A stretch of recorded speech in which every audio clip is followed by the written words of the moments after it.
राजू बन गया जेंटलमैन। लेखक राजीव कैलाश चंद्र।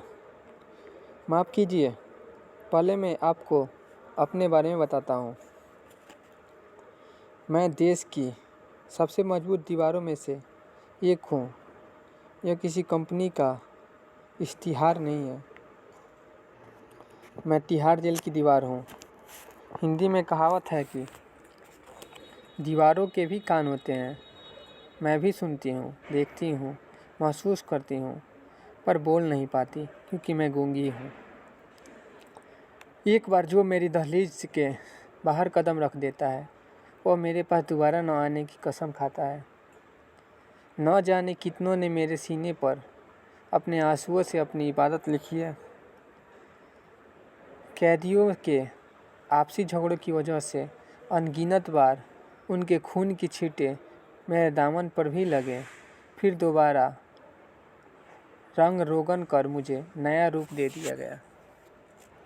समय को पीछे घुमाते हुए मैं वह दिन याद करने लगी जब राजू ने पहली बार मुझे लांग कर अंदर कदम रखा था। चेहरे पर मासूमियत, आंखों में एक अनजाना डर और होठों पर राज भरी खामोशी ने मेरा ध्यान उसकी ओर खींचा था। मैं उसके बारे में जानने को बहुत बेताब थी। नाम बोल, एक अफसर ने डांटते हुए पूछा था। जी राजू, उसने मासूमियत से जवाब दिया था। कौन से केस में आया है? जी धारा 420। किसके साथ 420 की है तूने? जी मेरे बिजनेसमैन पार्टनर ने मेरे साथ धोखा किया है और बंद तुझे करा दिया। वारे हरिश्चंद्र की औलाद, अफसर ने ताना मारा था। अदालत में उसे 14 दिन के न्यायिक हिरासत में यहाँ मेरे पास भेज दिया था। पुलिस वाले राजू को गंदी गालियाँ देते हुए एक बैरक में छोड़ गए थे।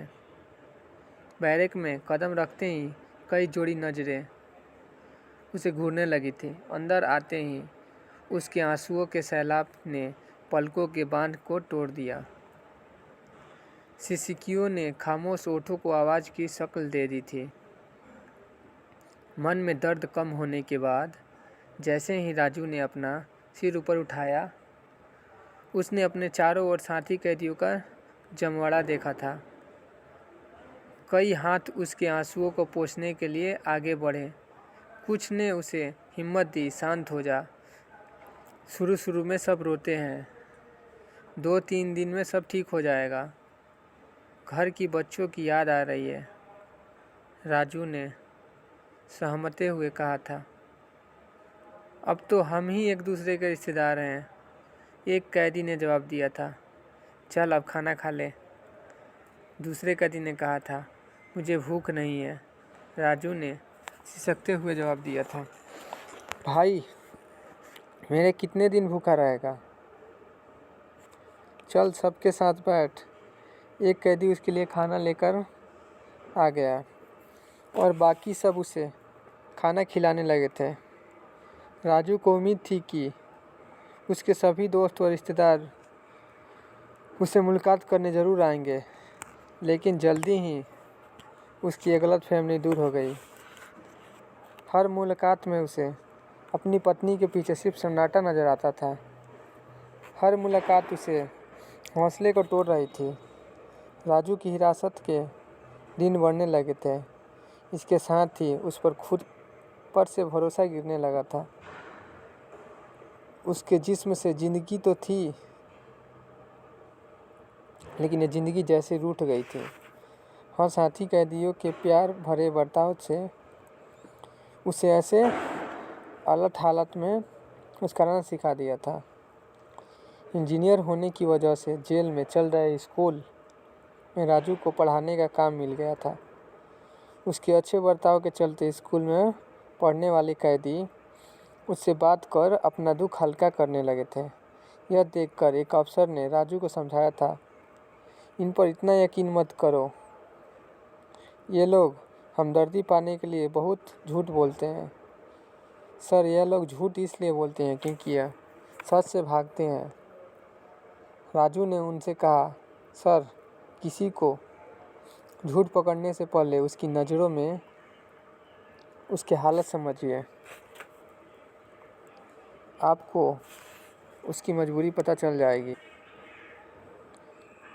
अपने इन्हीं विचारों की वजह से राजू कैदियों के साथ साथ जेल में अफसरों का भी मन जीतने लगा था। एक दिन जमानत पाने वाले कैदियों की लिस्ट में अपना नाम देखकर वह फूला न समाया था। परिवार और सिद्धार्थ से मिलने की उम्मीद में उसने पैरों में जैसे पंखा लगा दिए थे। वहाँ से जाते समय जेल के बड़े अफसर ने उसे नसीहत दी थी, राजू, याद रखना कि बारिश के सभी पक्षी चरण तराशते हैं, मगर बाज बादलों से भी ऊपर उड़ान भर कर बारिश से बचाव करते हैं।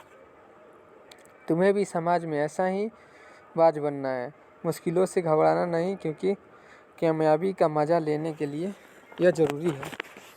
सर, मैं आपकी इन बातों को हमेशा याद रखूँगा, कहकर राजू खुद खुशी खुशी मुझे दीवार से दूर अपना घर की ओर चल दिया।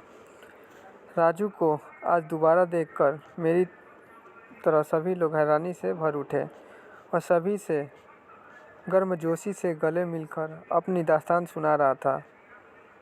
मैंने कि अपने कान वहीं लगा दिए थे।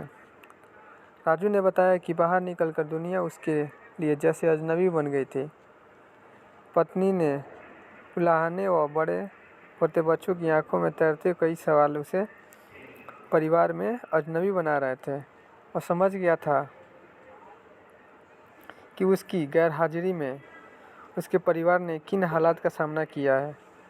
राजू के रिश्तेदार व दोस्त उससे मिलने को जरूर आए, लेकिन उनकी नज़रों में दिखते मजाक उसके सीने को छल्ली कर रहे थे।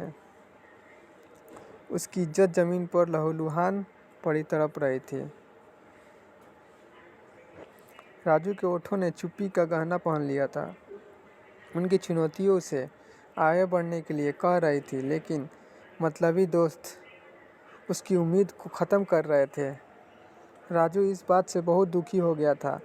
जेल से लौटने के बाद घर परिवार और यार दोस्त ही तो उसके लिए सहारा बन सकते थे, पर बाहर आकर उसे लगा कि एक खुली जेल में लौट आया हूँ।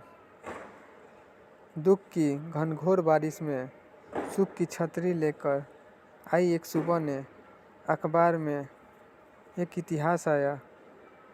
कुछ छात्रों को विज्ञान पढ़ाने के लिए एक ट्यूटर की ज़रूरत थी। राजू ने उन बच्चों को माता पिता से बात कर ट्यूशन पढ़ाने का काम शुरू कर दिया। अपनी जानकारी और दोस्ताना बर्ताव के चलते वह जल्दी ही छात्रों के बीच मशहूर हो गया। उसने साबित कर दिया कि अगर